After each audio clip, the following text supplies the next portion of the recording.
one of us each select one territory to be our capital. The first player to capture them all wins the game. And I of course get the most overpowered one without nobody selecting a capital behind it. So in this video I will show you how much this overpowered capital is, and how you could get an easy win using it. We will capture both of these continents behind me and I will hold them under one border, which is going me to give a super unstoppable advantage. Though someone could obviously mess my plans up, but I will try my best to achieve that and then dominate the game. Luckily for me, the blue player is going for the biggest continent in this map, which is going to border both of my other opponents, pink and purple, meaning that there will be likely some sort of a conflict among them, so taking that into account, I should probably able to capture the both continents behind me without many problems, and before other players realize that I'm too big of a problem, it could be quite too late, as I will guard both of my continents strongly under one capital guard.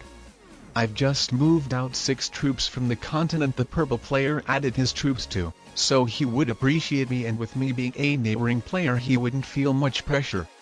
But judging by the emoji the purple player sent, it looked that move made him very mad. I think any more experienced player would have appreciated my move, as I made it that instead of crushing 5 troops army they would need to capture only 2 territories made of ones, while I just took a territory of 2 troops. So that really helps both of us out to save our troops. But with the purple player taking it personally and not understanding the motive under my move, I think that's very likely that he is a very low-ranked player. Especially after he just finished capturing that continent while not having a big army enough to guard it after he invaded me into my continent. As I mean, if he doesn't let me hold my continent, then he shouldn't expect that I will let him hold his one either. And instead of mutually beneficial neighbors, we are working in the way to be self-destructive enemies. But at least I've got the alliance with the blue player. I decided to send it to him because it really looks that he will prevail in the conflict with the pink player, so after that I will need his help of dealing with the purple player, or at the very least not targeting me. By the moves these players make, I assume they are all very low ranked. So that's good to know that no other player that could likely exploit the 2 other players fighting to his own advantage, while meanwhile just hurtling and watching the world burn or something like that. I think all of my opponents are the type of players to play aggressively and might even too aggressively. So once the purple player will become not that much of an issue, I should take the advantage out of that. And oh boy! The pink player is going to get wiped out from all of the top left. He has 2 territories behind me as well, so the blue player will probably let me get some free cards if we assume the purple player doesn't go for him, as he has a turn before me. My biggest issue would be the purple player trading an A set before me and successfully taking over my capital. If that happened, then the game would be really lost for me, so hopefully I will trade an A set before him. It looks like the purple player doesn't have one. That's good. Also because of that, it's probably for the better that the blue player didn't finish wiping out pink from the top left. Another bad thing for me would be as if the pink player actually had a set at 3 cards and decided to put those troops behind my capital. He decides to put his new troops next to me regardless, but at least the good thing is that he didn't trade in a set, meaning that I could still wipe him out before he traded in a set and caused a big issue for me. Luckily I have a 10 troop set at 3 cards, meaning that now I could afford wiping him out from the area, otherwise I guess I would have been forced towards making my capital safe enough, and just leaving the pink player there. But even right now it might be quite dangerous to have with only 13 troops, considering the purple player is going to trade in a set. I really hope the blue player breaks through another purple's continent as well. I really count on him on that. It might be really the point of the game, if the purple player now receives his troops from the cards and the continent, and attacks me, then that's pretty obvious that the blue player wins the game. So hopefully the purple player is smart not to do that. That's really helpful for me that the blue player decided to attempt taking the purple player's capital and failed that. Meaning that now the purple player will not only be more inclined to attack him, but also he will probably do all the dirty work for me attacking blue, And with that I won't really have to attack anyone, my opponents will just deal by themselves.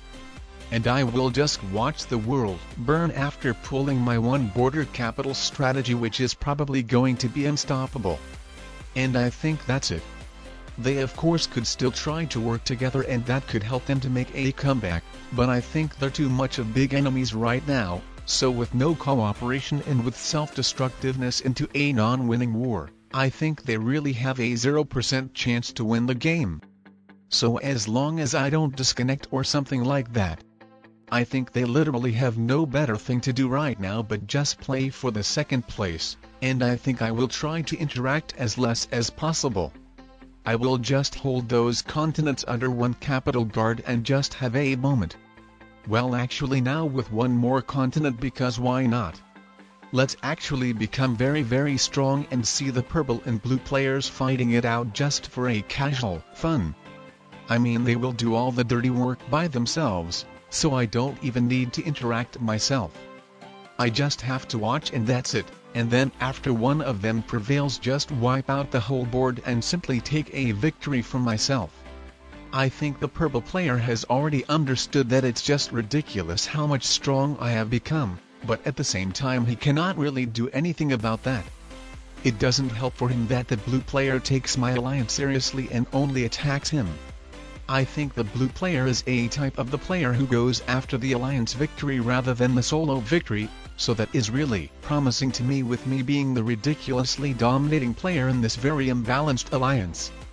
It doesn't benefit him at all in terms of getting the first place, but I think the alliance victory is what he just wants. I don't really think he cares that much about winning, he probably doesn't care at all. I think he is just having fun at having a strong alliance with me and having a moment by destroying our common enemies.